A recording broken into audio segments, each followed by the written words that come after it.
needs no introduction. But I am...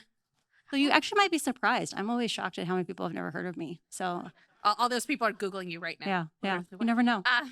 You've had a busy 2 When I years. checked in, they didn't know my name. So I'm just saying. So you deal might with not later. understand. Yeah, we'll deal with that later. Yeah. Okay, so you have had a very busy 2 years, right? Yeah. First, you come out on the scene as the Facebook whistleblower. You're testifying in front of Congress. You wrote a memoir. I was the SNL cold open one day. I mean, okay, you've been really busy. You have a nonprofit. I want to time travel back, though, to that moment in 2021 when you were like, I'm going to start collecting and saving these documents. What was the dream? What was the universe that you thought would come from that? And how close are we to that dream now? So I had very, very minimal aspirations. So like my primary aspiration was like, I felt like Facebook had stolen my future from me, right? That I worked on what we called internally civic misinformation, which was misinformation outside the scope of third-party fact checking, which is the vast majority of misinformation, and particularly in some of the most vulnerable places in the world. And steeped in like what was going on behind the scenes, I really feared, and I still genuinely fear, I don't think we've done anywhere near enough to prevent my worst fears from happening. I worried that the ethnic violence in Myanmar, and by that time Ethiopia, were not going to be the first, the full story on ethnic violence caused by social media. They were going to be the opening chapters about the legacy of social media. And because like we've been told that content moderation, like censorship, is the only path to safety, but people weren't talking enough about the idea that when you rely on content moderation, you have to rewrite those systems language by language by language. There's like 4,000 or 5,000 languages in the world. And Facebook at that time was doing any safety systems in maybe 60, 75. And not even comprehensive at the level of English. We're talking like at least one classifier, one content detection system in a language. I very rapidly got like a graduate education in like tech policy after I came out. So I had never really thought about like what laws should we pass or, could we pass? And when I went to Europe right after I came to testify before the Senate, for 3 weeks, like we did meetings, 12 hours, 16 hours a day with governmental officials, with civil society groups. And people kept asking me, like, what should we do? And I would say, like, I think we should do blah, blah. And they'd be like, that will not work. Or like, let me explain how laws work to you. Or like it was real basic in terms of like going from 0 to 100 super fast. And the thing that I most intensely hope for now, like I've spent a lot of time contemplating on the question of like, how did we get here? What can we feasibly do to get to a different world? And I think if we pulled everyone in this room on like, what is the problem of social media, we would get huge numbers of different answers. But I think the thread that ties all of them together, like the fundamental problem, is that when we designed these systems, not enough people were sitting at the table and not enough different kinds of people were. Like we did not have any kind of democratic input. And a big part of that was that the social media companies, and this is not just Facebook's fault, it was MySpace, it was Friendster before them, it was Twitter, they knew that social media was different than all the other major tech products that had come before, because every single one of us, when we open our phone, we see a different version of Facebook. We see a different version of Twitter.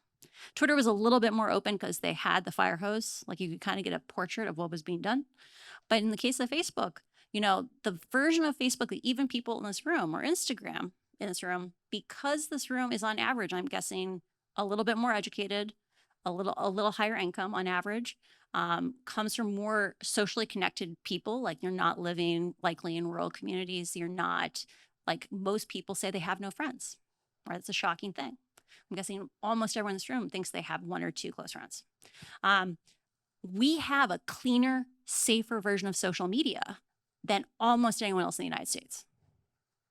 And so the big thing I push for today is, if the way we got here was we did not get to have a single conversation, like a singular conversation around what's going on with social media, we got to have all of our own little lived experiences. We need to demand transparency. right? That means researchers need to be allowed to ask questions and get answers. That means we need public data feeds so that YouTubers can have like hot takes and like watch the metrics change every week, right? I will make funny videos about YouTube, about social media metrics if you give me data feeds, right? But we can't have that world unless we push for intervention from the government, because it has to be mandatory. It has to be backed up by law. Absolutely. So I want to double click into that because I love. You want to hear jokes about social media data feeds? I want to make the TikTok right now. No, I as a person who's defended journalists in my career, now I run a news organization. Transparency, of course, is for me often the first port of call for any problem. You got to figure out what is the problem so you can have the solution set. Now, one thing I struggle with a lot, coming from the vantage point of demanding transparency, often from systems like national security, is like, how do you balance things like privacy or competitive advantage or those other very real considerations that will be real for people who are subject to these systems and also at these companies. And so I want to hear from you, like, what is ideal transparency? Like, what does that system look like to you? Well, I think the journey to transparency is a journey. Right. Sorry. The path to transparency is a journey, because like, I think often when we talk transparency, we think the only option is like raw data access, which I think actually is a really important thing legislatively, but it needs to be relatively constrained, right? You're sitting outside of, a university, sitting outside of, many systems. I will probably not get access to raw data.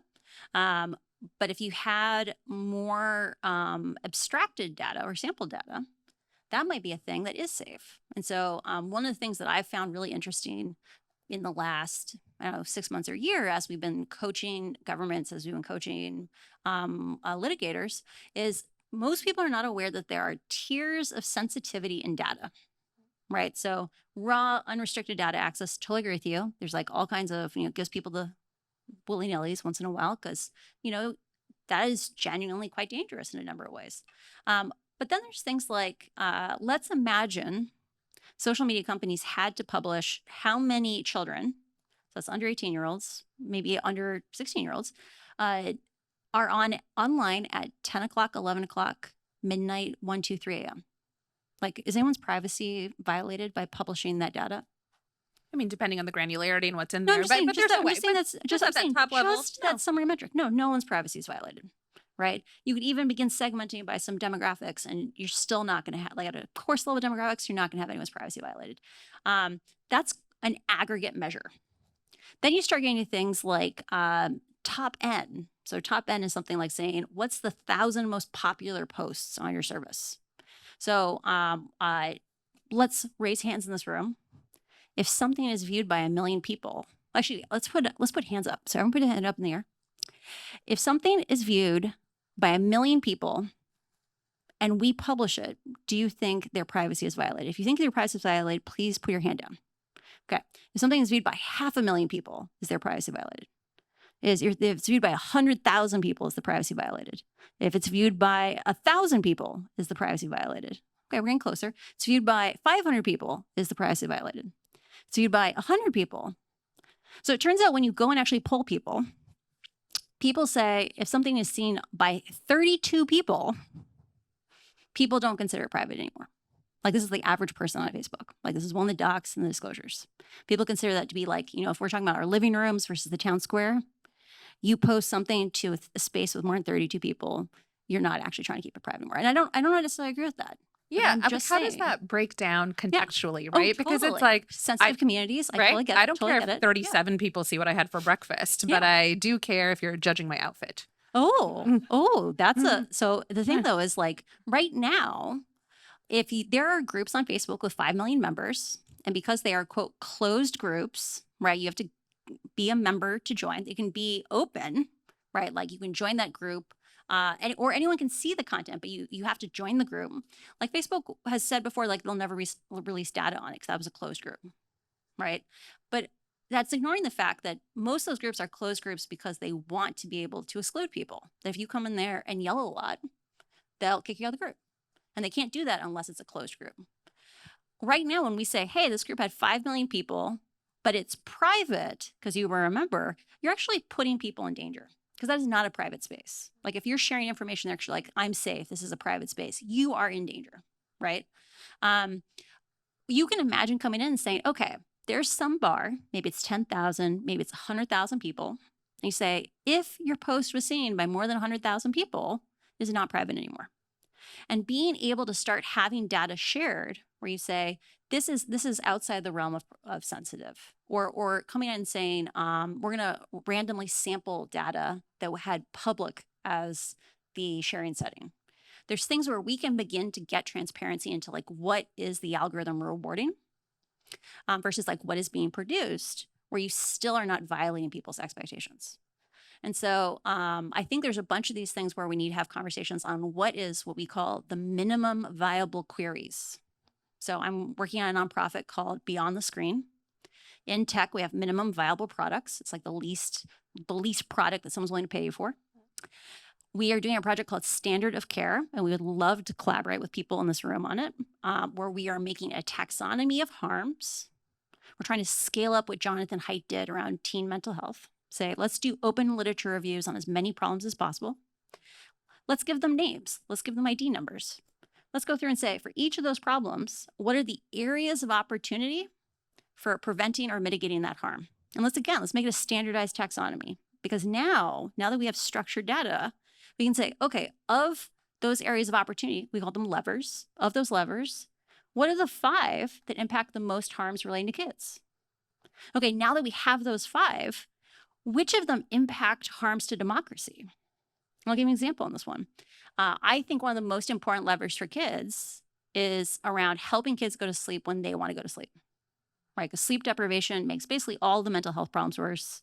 It hurts kids' academic performance, which stays with them for life. It literally changes how their brains form. Right now, because it's a power law of usage, the 99th percentile on Facebook doesn't look at 20 or 30 posts. They look at 3,000 posts a day. If you make something that helps people go to bed when they want to go to bed, so we're not saying cut everyone off at 10 p.m. We're saying, let's use this lever. Let's try a bunch of different things, a bunch of different strategies for pulling that lever. Let's figure out how we can help people go to bed when they want to go to bed. I bet that 99th percentile on Facebook goes to bed an hour or 2 earlier. And right now, that 99th percentile, they look at 100 times as many posts as the median user. They leave 100 times as many comments as the median user. They reshare 100 times as the median user. They leave 100 times as much signal for the AI to pick up. And those same people, we've looked at what comments they leave. They're angry, unhappy. They're people who were doom scrolling at 4 a.m. If we help them go to bed when they want to go to bed, the rest of us get less misinformation. But you can't see those connections unless you understand the kids' problems and you understand the democracy problems. You can't see those connections. And so we think there's a big opportunity where by beginning to look at these problems in ways that have standardized interfaces, one, we can create opportunities to coalition build that are not obvious. But the second is we want to do a catalog of strategies for pulling each lever. So right now, often the people who understand social problems don't necessarily understand what's possible with technology or fully understand. So they'll do things like say that, one of the big levers for kids is let's keep under 13-year-olds off the system. Because they might not have as robust a sense of like what's possible, they'll say, let's check IDs. Often the most obvious path, the reason we don't do it is it doesn't work that well. But if you had asked a technologist, I have this area of opportunity, I have this lever, I need to find the under 13-year-olds, they would say, here's 10 or 15 different ways to do that. You don't have to check IDs. Some of it's as simple as like kids say, I'm a 4th grader. Or kids report each other to punish each other because kids are savage. Like, let's be honest, right? Like you were mean to me at recess, you are losing your Instagram account. After we find 1,000 or 10,000 kids, we can find all the other kids. And so there's a real opportunity there where once you know the harms, once you know the levers, you can start asking, okay, what data do we need to understand the magnitude of that harm? Or in the case of the levers, are companies using the opportunities available to them? Because right now, no litigator in the United States, no government in the world really understands the harms of social media in a robust way. I would say no one in this room does. I don't know.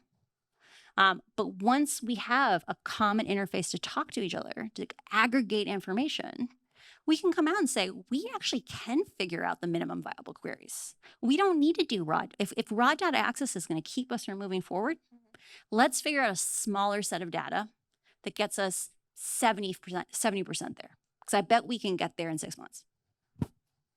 Now, when I hear you describe that sort of interface and those standards, as a person who's been an in-house lawyer, I'm like, oh, I can see why someone would not want that to exist, because it is evidence. It's totally evidence. But because now there's expectations. It's like you can no longer say, oh, we had no idea. We had no idea we should care about that. It's like, no, now there's a standard of care. One question I wanted to dig into, right, is what's so fascinating about this moment is that there are more people than ever, I think in part because of your reporting, who do have this reporting. I like that spidey sense that like something needs to happen, coinciding with a moment where tech companies are kind of flipping the bird to their internal teams, their integrity teams, their trust and safety teams.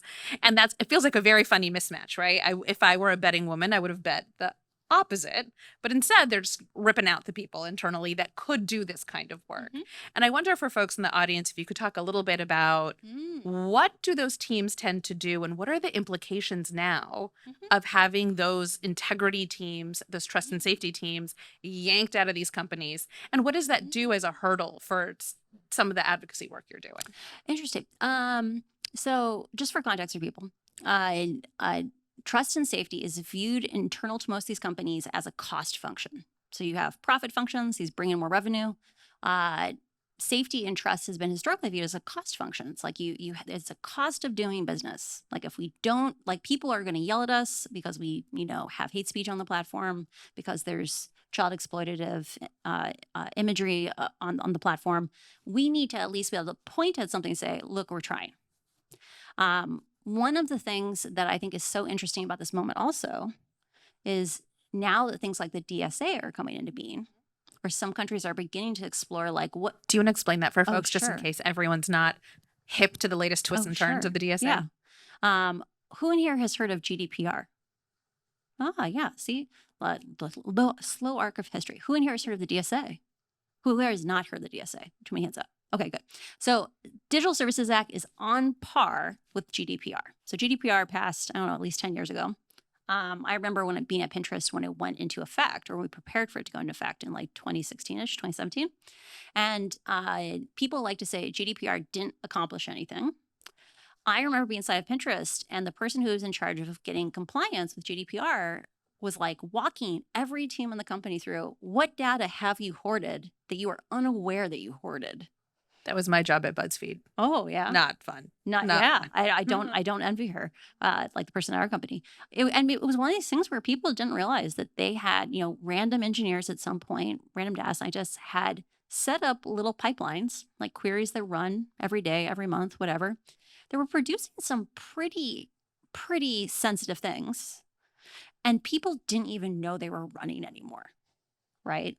And GDPR really did change things in that companies became more intentional about what data they collected, and at least knowing that they were collecting things.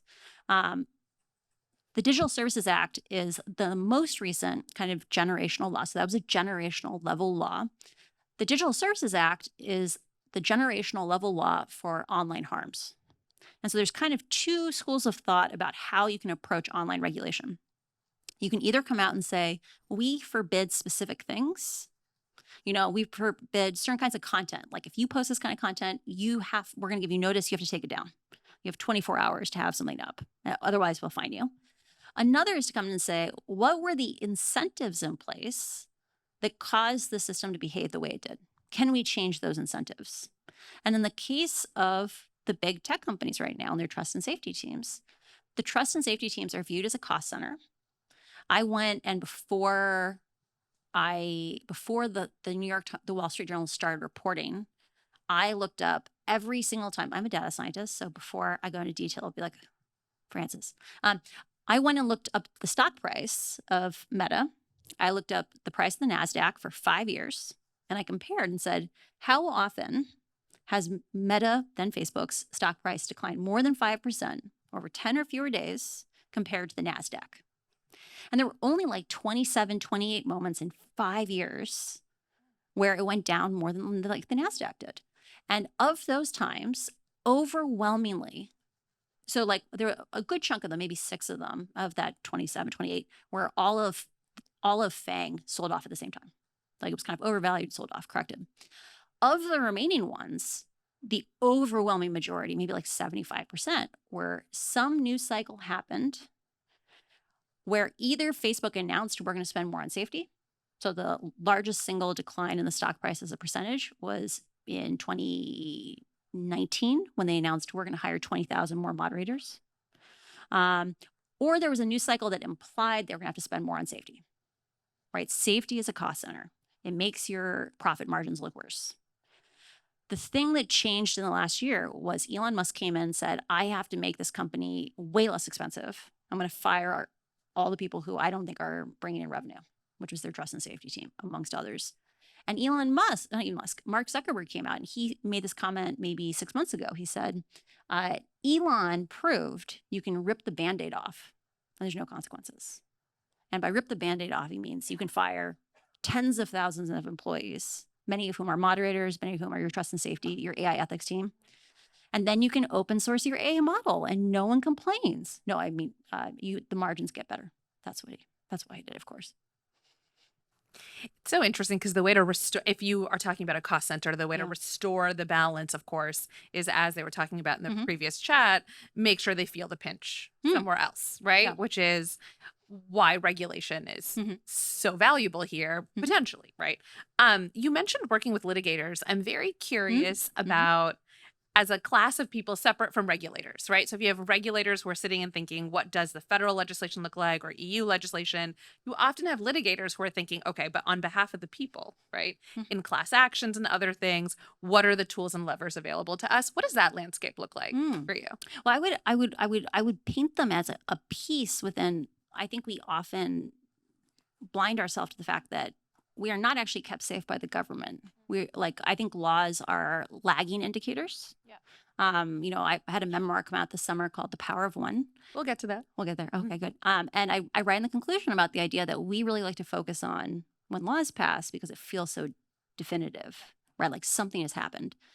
But really, we go through a whole culture change process where what I call the ecosystem of accountability, and all of you are part of the ecosystem of accountability.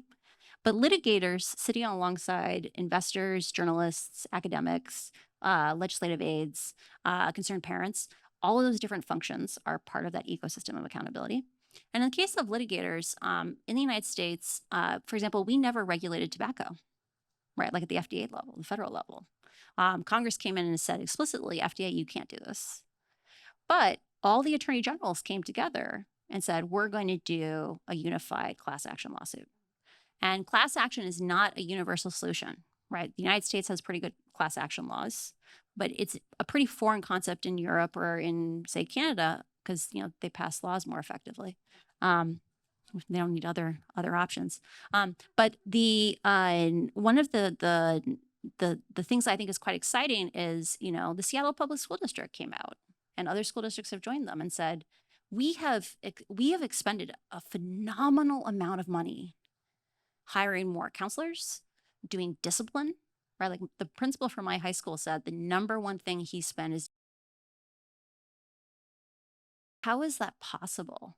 And he was like, there is literally a fight club, an anonymous fight club for our high school on Instagram, where kids pick fights with other kids while their friends film it and they anonymously post it. And he has to go chase down and the kids won't come forward because they're embarrassed. And so he has to go try to figure out who are the kids in the fight, discipline them. And when he talked to Instagram, he's like, I keep asking Instagram, can you take this account down? Like kids are going to the hospital because of this account. And nothing happened until I started using it as a press anecdote. It's the power of public pressure. Yeah. All right. So we have just a couple minutes left, and I want to make sure we do talk about your memoir and something that I think might be helpful for folks in this room. We've talked about what companies can be doing, what advocates like you are doing, what litigators can be doing. We're in this sort of mosaic of how change happens. We've talked about a lot of people. I'm gonna steal that language. Yeah, go for it. Go for it. what I really loved in reading about the power of one is the focus on the sort of individual action, right? And what can, if you don't work at a big tech company, but you're a person whose life is governed by these systems, you're a parent of a kid who's subject to Fight Club, what should you be doing? What can you be doing? What a great question. So one of the things I feel very fortunate about is I was a Cold War Studies minor in college. So like I have a tech, I have an electrical engineering degree. I went to Olin, which is like a tech engineering only school. And I am much more well versed in change movements from the 20th century than I think the average technologist is. And one of the things that I highly recommend people read is there's this long form essay, it's like 80 pages, called The Power of the Powerless. And it's by Václav Havel, who was one of the major leaders of the resistance, like the democratic forces in the Soviet Union. And he said, hey, it's very easy to be despondent living as a person in the Soviet Union, right? Like the Soviet Union is a place governed by ideology, not power. Like if you are a low-level person, if you're a high-level person, if you question the party line, the system will heal around you, which is actually an experience I felt I experienced at Facebook. Like if you challenged the vision that connecting people justified everything else, the system healed around you. They marginalized you. And so he says, like, if we live in the system where we as individuals cannot directly challenge the power, like what do we do? And he said, the reality is all change begins from the idea, the recognition that you are a human being, that you have value. And it's very easy when you're experiencing online abuse or you're witnessing other people being abused, or you look at the system, you say, this is unjust, like nothing is changing. It's very easy to lose hope. And it's very easy to like let yourself be devalued. He says, start by saying, I am a human being. Then care for yourself. Like caring for yourself is a radical act. Then care for other people in your life, right? Go and find the connections, build the connections. You can have that life of meaning, even if you're in a larger system that devalues you. And one of the things I think particularly, like I talk to a lot of parents, I talk to a lot of high school students, because right now it is very hard it's not possible for individuals to say, I want to spend more time in person with my friends, unless your friends make that same choice at the same time. And that's the thing kids are experiencing right now. Or like a parent says, my kid is telling me how miserable the system makes me. I want them not to do that. You can't take one kid, one family out of the system. And so the thing I really want to explore, and if there are collaborators who like this idea, because there's a limited number of hours in the day, and I'm not going to get to it for a couple of years, so I will freely give it away, is we need to start talking about network-based interventions, right? Good excitement. So it's one of these things of like, if we were going to go into high school, and instead of like, moralizing to a kid about how they need to have like better data hygiene or something, you said, okay, like how do we help kids make simultaneous decisions? How do we make them recognize the difference between individual and collective action? How do we make them recognize they're having something stolen from them, right? Like social capital, in-person communities are how we resist power. Like that was actually a big part of Havel's like analysis, was like that going out for a beer with some other people changes the world, right? If it allows you to say, hey, we matter, we are humans, we are here for each other, right? And how can we go and talk to kids and say like, hey, you actually have a chance to build a different future?